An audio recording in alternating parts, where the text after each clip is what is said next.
Okay, this one's just going to be a little bit of a discussion about the media. I'm going to make it primarily about the American media since this is the one I know.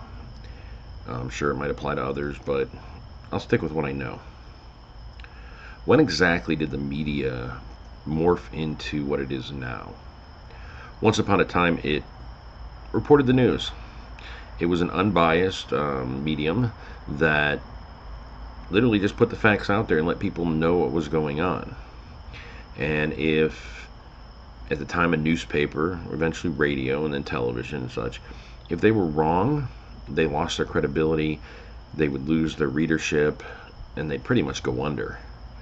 Now, we've added the internet as well into media. But media has gained a strength all its own. And when I say a strength, it's not a strength from my point of view. It's a strength for them. They dictate policy in some ways. Look at politicians. They can decide what deals to give to politicians to get their stuff on the air.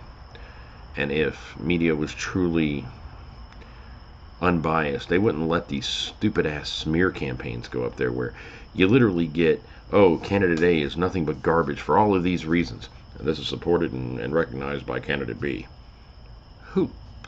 Why would we even let those on the air? It's nothing more than garbage. I mean, and half the time it's not even pure facts. It's usually just taking a fact and slanting it, and not going with the whole story, not revealing everything that there is about it, just so you can get your point across and you can make somebody look bad. Because, yeah, I said this, but you're missing the second part of it, or the context of the discussion. You know, it's very annoying. They also dictate exactly. They dictate what Americans care about. Most people aren't going to realize this, but they decide what gets coverage. They decide what slanted take on these stories. They decide exactly how much to dump in your lap. They decide what programming happens. It is no longer unbiased. It makes us lemmings because we allow it to happen. Some people might take offense to that, but guess what? It's true. I mean, I've read more in the past 2 weeks about some stupid ass Canadian mayor, I think he was from Toronto, who was caught on tape smoking crack, so he resigned. And this affects me how? It doesn't. But I've gotten all this media coverage. Okay. On that same note, I barely heard a whisper about a crap ton of Mormons, or not Mormons, Muslims. Wow, my wife will kill me for that because she's a Mormon.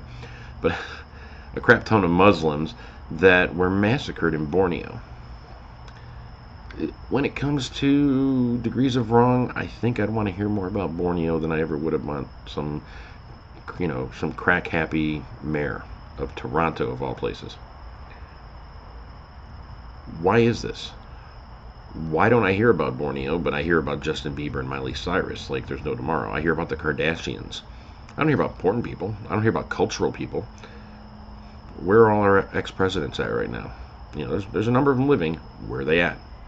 What are they doing? What about the great American painters, the great American writers? We don't hear about them. I mean, you want to know what they're doing, you have to actually go and get a specialized publication. You know, you want to hear what the painters are doing, you got to get some kind of like Painting Weekly or something. I mean, I probably got the name wrong, but you get my picture, you get my point. Yet all we got to do is turn on the TV or turn on the internet, and guess what? We're going to see Entertainment Television, or TMZ, or every show seems to have a section where they're going to be talking about one of these people. Or why do we care that Jessica Simpson's pregnant again? Who cares? Yet I hear more about celebrities, their pregnancies, who they're dating, and so on, than I do about in-depth information about the Russia-Ukraine, conflict. Heard more about that than I heard about Libya and Egypt overthrowing their governments. Syria was having issues. Why are we not hearing more about this? Stuff that affects the world as a whole. And that's fine. That's only one type of media. Then we go locally.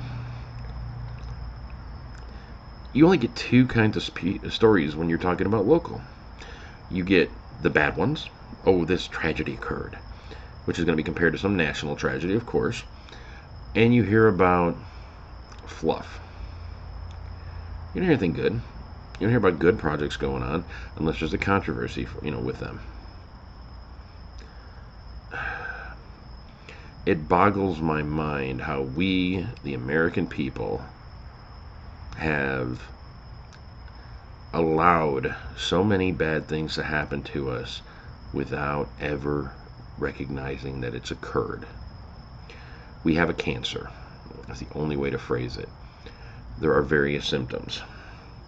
A number of people are upset with the way our government works. Symptom of the cancer. Our system as a whole has been so bogged down in loopholes and politics and lobbyists and so on. It's part of the cancer. Our media is not neutral. They have no integrity. They have no morals. They have no ethics.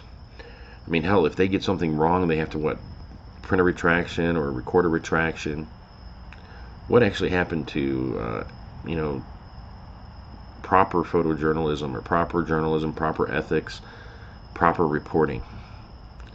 It's more or less gone. The internet has seen to that. I mean, when sites like Wiki can exist, where right now I could go in there and I could find as many entries as I could, and I could put down that I'm a living God. Well, it's on the internet, so there's people out there that would believe it. I'm almost tempted to do that just to see, what idiots are going to show up at my doorstep and build me a shrine. That'd be kind of cool. But, that's my ego. I better rein that back in. Wow. It won't fit in the camera. Too big. So, this little rant was basically about exactly how media has been corrupted in this world, in this country in particular. It doesn't show us the important stuff. It's always about some hot topic, controversy, or something that they think are going to bring in the ratings. You never hear the true stories, the stuff that everybody really needs to hear. I mean, when was the last time you heard them talk about exactly how our economy has crushed the little guys that actually used to run businesses in the more rural environments? Everything's about the metropolises now. There's no, mom and pop businesses have been crushed. You don't see them as much, and small towns are gradually going by the wayside. In a weird way, and I'm going to say it because, hey, it's Star Wars Day. We're working our way towards becoming an early version of Coruscant, where it's all one huge giant city, and it's going to be nothing but riddled with red tape and bureaucracy, and you're going to have the media reporting about what they want to, what they're getting paid to, because that's always a big thing. You pay for television slots. If you pay enough money, they're going to say, hey, we want you to interview this person, so their news station's going to interview them. It's capitalism.